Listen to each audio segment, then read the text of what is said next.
Muraho neza abakunzi ba Bonera Bayo Official.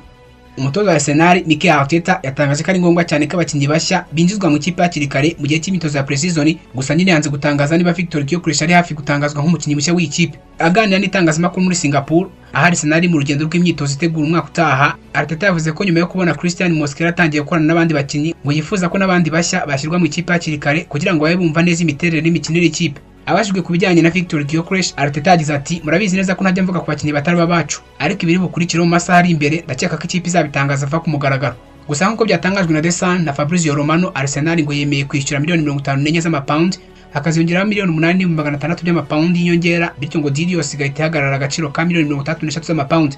Uyu mugabo w'imyaka 26 ukomoka muri Sweden yarangije guhabwa uruhushya rwo kwerekeza i Londres, aho azakora ibizamini by'ubuzima ejo kuwa gatandatu mbere yo gusinya amasezerano no gutangazwa nk'umukinnyi mushya w'ikipe yo mu majyaruguru y'umujyi wa Londres. Gyökeres ni rutahizamu wagiriye ibihe byiza cyane muri Sporting Club de Portugal, aho umwaka w'imikino ushize 2024-2025 yatsinze ibitego 40 mu marushanwa yose yakinnye.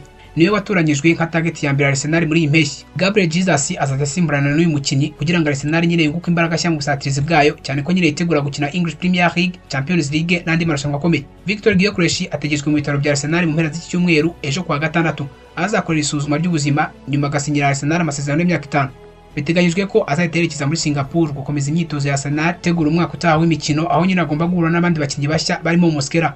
Victor Gyökeres ngazakina umukino wa pre-season hagati ya Arsenal na Newcastle United uzaba ku tariki 27 ku kwezi i Singapore. Arteta yasobanuye ko agiye guhitamo abakinnyi bakina imbere, icyo yitaho cyane ari umusaruro n'icyizere umukinnyi atanga. Mu yandi makuru, Arteta yemeje ko Gabriel Jesus ngo agize imvune yoroheje. Yanavuze ko Julian Timber nawe ngari hafi kugaruka mu kibuga nyuma y'igihe kirekire yari amaze hanze. Yashimiye Gabriel Martinelli, avuga ko nyine yishimiye ukuntu uyu munyabrazil yitwara buri munsi. Ati ndishimye cyane kuba umusaruro Martinelli atanga buri munsi. Ku nshuro ya kabiri muri iki gihe kigura n'igurisha, Manchester United itakaje undi mukinnyi w'ingenzi mu rugendo bari barimo rwo gushaka rutahizamu mushya. Nyuma yo gukurikirana hafi Oli Watkins wa Aston Villa igihe kinini, Aston Villa yamaze gutangariza Manchester United ko idashobora kumugurisha ku giciro cyaryo cyose nyine yatanga. Nubwo biri kuvuga ko Villa ishobora kugira ibibazo by'amategeko ya profitability and sustainability laws, ahagenzurwa inyungu wagize mu bikorwa wakoze n'amafaranga wari washoye, mu gihe nyine ngo Aston Villa yasanga yo bashoye ari menshi cyane ugereranyije n'inyungu bakuye mu bikorwa bakoze muri uyu mwaka, ngo bazahita bagurisha bamwe mu bakinnyi bari mu ikipe yabo y'abagore kugira ngo bakure muri ibyo bibazo, aho kugurisha umukinnyi ukomeye nka Oli Watkins. Kandi birumvikana Villa nyine ntabwo yakwiyambura umukinnyi watsinze ibitego 47 kuva yagira muri iyi kipe. United yahombye benshi. Jonathan David yasinye ikipe ya Juventus dore ku buntu, Victor Gyökeres agiye gusinyira Arsenal, Hugo Ekitike yamaze kugera muri Liverpool de Cops, Victor Osimhen yamaze kuba umukinnyi wa Galatasaray. Benjamin Sesko niwe wenyine usigaye ku rutonde rw'abataka Manchester United yashakaga ku isoko ry'igura n'igurisha ryo muri iyi mpeshyi. Mu mwaka ushize Manchester United yatsinze ibitego 44 gusa muri English Premier League, bikaba biri mu byatumye batagira icyo begukana. Kutabona rutahizamu ku isoko bishobora kuzajyana no mu ndi ngaruka zikomeye ku mutoza Ruben Amorim n'ikipe ya Manchester United muri rusange.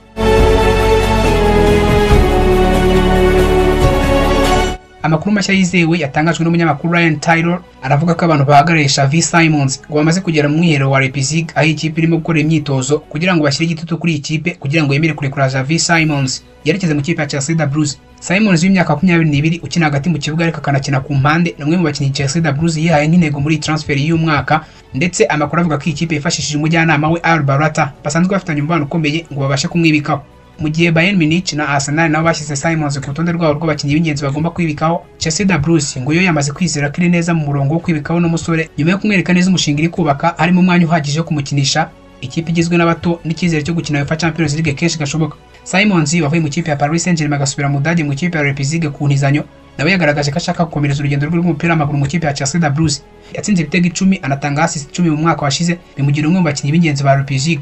Leipzig ngirifuza kumugumana cyangwa se nyine ikaba yamusubiza Paris Saint-Germain. Chelsea yo igashaka kumugura burundu cyangwa se nyine igahabwa amahirwe n'uburyo bwo kumubona ku masezerano y'intizanyo, ariko akaba arimo n'amahitamo yo kumugura mu gihe yaba yitwaye neza. Nk'uko ibimenyetso byose bibigaragaza, Simons ashobora kuba umukinnyi wa Chelsea da Blues mu minsi ya vuba, cyane cyane ko nyine hari icyizere cy'uko nawe yifuza kwigira muri iyi kipe kuruta izindi zose.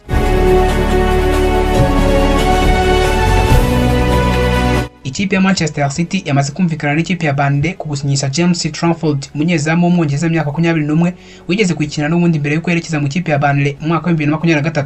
Trafford yagiye mu kipe ya Burnley agiye gushaka umwanya wo gukina kenshi, aho nyine Burnley yahaye Manchester City miliyoni 19 gusa z'amapaundi mu mwaka wa 2023. Ubu nk'uko byatangajwe na Fabrizio Romano, Trafford agiye kugaruka muri Manchester City imutanzeho miliyoni 40 zose z'amapaundi, aho Manchester City mu masezerano yo kumugurisha yari yasizemo ko izoroherezwa mu gihe cyose yabigiye kumugura. Ibi bivuze ko amafaranga Manchester City yamubonaho ngo yaba ari make cyane ugereranyije n'ayindi kipe yamutangaho.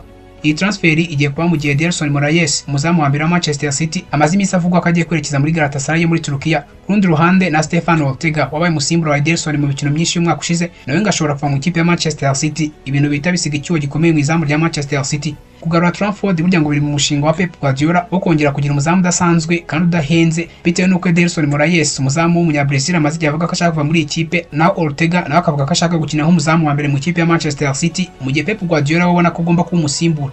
James Trafford yakiniye ikipe y'Abongereza bari munsi y'imyaka 21 anafasha ikipe kwegukana Elo atinjijwe ibitego byinshi.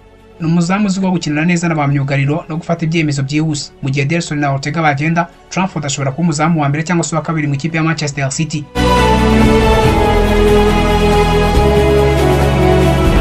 Nyuma y'igihe kinini atavugwaho rumwe, Raheem Sterling ashobora kuba agiye kubona ikipe yakinira nyuma y'uko Napoli mu Butaliyani na Fulham mu Bwongereza batangaje ko bamwifuza. Uyu mukinnyi w'imyaka 30 yagize umwaka utari mwiza aho yananiwe kwitwara neza nk'inizanyo ya Chelsea da Blues muri Arsenal mu mwaka ushize. Sterling wigeze ku umwe batari bake bari batinyitse mu Bwongereza ntigeze yerekana ibidasanzwe ubwo yari ari muri Arsenal. Ibi byatumye Chelsea da Blues nayo itangaza ko yiteguye nyine kumurekura, bikaba byaramugize nk'umukino utagira habarizwa nubwo agifite amasezerano mu kipe ya Chelsea da Blues. Sterling ahembwa 325 by'amapaundi buri cyumweru, akaba ari umwe mu bakinnyi bahembwa amafaranga menshi cyane mu kipe ya Chelsea da Blues. Nubwo hari amakipe amwifuza ngo byitezwe ko Chelsea da Blues izaguma kwishyura igice kinini cy'umushahara we, cyane ko nyine amakipe nka Napoli na Fulham gatiteguye guhita yikorera umushoko wo kwishyura umushahara we wose. Nubwo yifuzwa n'ayo makipe, nta kipe iratanga igitekerezo cyemeza ko yakishyura igiciro cya Chelsea da Blues imwifuzaho. Gusa kuba nyine hari amakipe abiri amwifuza nanone bitanga icyizere ko Sterling ashobora kubona aho yakerekeza, cyane cyane muri shampiyona nshya n'ikipe nshya imuha umwanya uhagije wo gukina. Iminsi isigaye izagena niba Chelsea da Blues izahitamo kumurekura cyangwa se niba izahitamo kumugumana. Ngayo nguko ayo namwe mu makuru ageze umunsi w'umupira w'amaguru. Jya mvaga kuri mikro na Ribonera bayo. Wakoze kunyumva. Bye, dusubire bidatinze kandi dukumburanye.